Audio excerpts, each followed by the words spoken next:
We are on Master's Minute, episode 17, and we are on joint manipulation, part 5. So our last two episodes, we went into basic fundamentals of the outer wrist lock.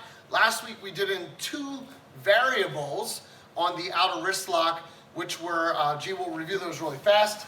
I'm not gonna do the full throws. What we did was from the wrist grab, we went into an inverted grip, and then how to apply that. And then we also went into an attacking style grip and how to end up into an outer wrist lock from here, okay? Go back, watch those videos if you guys would like some additional details on those. But what we're gonna do now is we're gonna get a little closer here, and we're gonna work in like this close range when somebody is getting a hold of you, and how to turn this into an outer wrist lock. Remember, we started out with the fingers, and now we're working on the joints. Hey, pretty soon we'll be getting to this elbow joint too. Yay!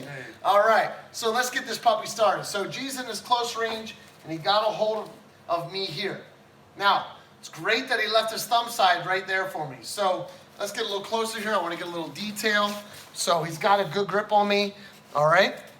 I have to watch out because right here he could be punching, he could be trying to elbow me, okay? I want to make sure I have this guard up. When I find an opportunity, woo, kick him in the groin. All I'm going to do, I know my head might be out of the frame here, but what I'm going to do is I'm going to slide my hand right in here and grab that thumb meat, okay? That is step 1. Step 2 is going to be to grab the wrist, and we'll move back and show you this part here, okay? So from here, step 1 is to get a hold of this. Step 2 is to start moving my body. Now, gee, don't let me move you unless you have to. So I'm here. Now, because I'm starting to torque on his wrist and pull on his shoulder, right? Stand up. The more he stands up, he actually puts pressure on his wrist. Then this hand grabs exactly at the wrist as I'm doing that, and then what I do is I grip. Now I got all of me leaning on it. Now what happens is this structure starts breaking. So he gets a hold of me here. Maybe we're in close. Maybe I strike him first in the throat. He loves when I do that, especially when I don't tell him. And then I'm going to go here. This hand comes in and leans at the same time. Now, I want you to understand the movement is also me trying to what? Close off and guard at the same time. Now, I'm not done because I'm going to follow through much further. So the first movement is this. I broke his structure. I got about 60 to 70% of his weight on this foot. Then from here, I'm going to do it in slow motion, then we'll go fast. I got my grip, I got my grip, I got my lean. Now, all I'm going to do is continue that body weight, and then watch what my hands are doing. They're torquing at the same time. The last movement is this with my hip, and that tightens the circle. So we're going to do a full one now. So I'm going to grab, turn, then tighten. Okay, from here, if you notice I still have the outer wrist lock. And on video 1, I told you all you do is you drop it down. If I want to be really mean, I just lean on his bicep at the same time. If I want to be really mean, I just start pounding him in the face. Okay, thanks, G. So, one more time. I could be striking as I'm doing the first grip. I could be blocking as I'm doing the first grip, striking here. I want to break his structure and close this off. The second movement is blocking. I don't want to step behind him.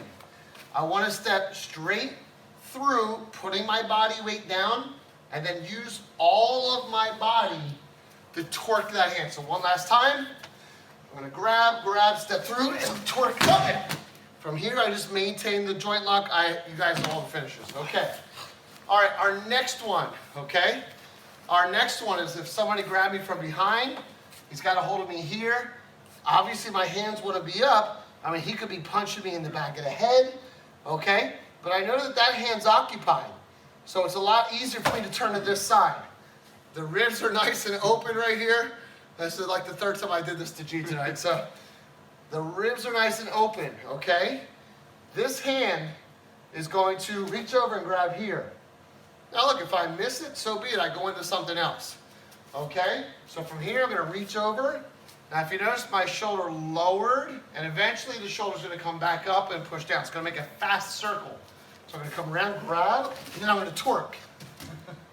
The fun part is that's not the move. Come closer, G. Let's get a little close up here. So I'm going to come here. My thumb touches first. My thumb touches. And by lowering, turn around. Watch the gap that happens on his thumb side. See it right there? There's my opportunity. That's where this comes in. Then my shoulder helps overpower. I can't just hand this off. I can't pull it. Good, good, good. He's got a good grip, right? I can't just pull this off. So I use my shoulder to torque that off of there. So G, ready? Yeah, we'll do it this way, good. All right, so one last time. Turn. Turn, circle down, drop the shoulder. Now, I'm set up. There's my U that we've been talking about in these outer wrist locks. All I have to do now is push. So we'll do one full one. So from here, down, 1, 2. Okay. I'm only gonna do the first part this time, not the second part. Thanks, G. Okay, so the first part again is under, get him off of me. I can just punch him in the face, elbow down. Heck, I can elbow my own hand and it'll hurt him. But the point is I have this position, okay? So this is the shoulder, thanks G. This is the close range, like a mean style grab, so he's pulling you tight and the thumb is exposed. Or we are on the shoulder grab and we have to turn and be able to find that thumb side grab. So this has been Master's Minute, episode 17, Joint Manipulation, part 5. We'll see you guys next week in the next video.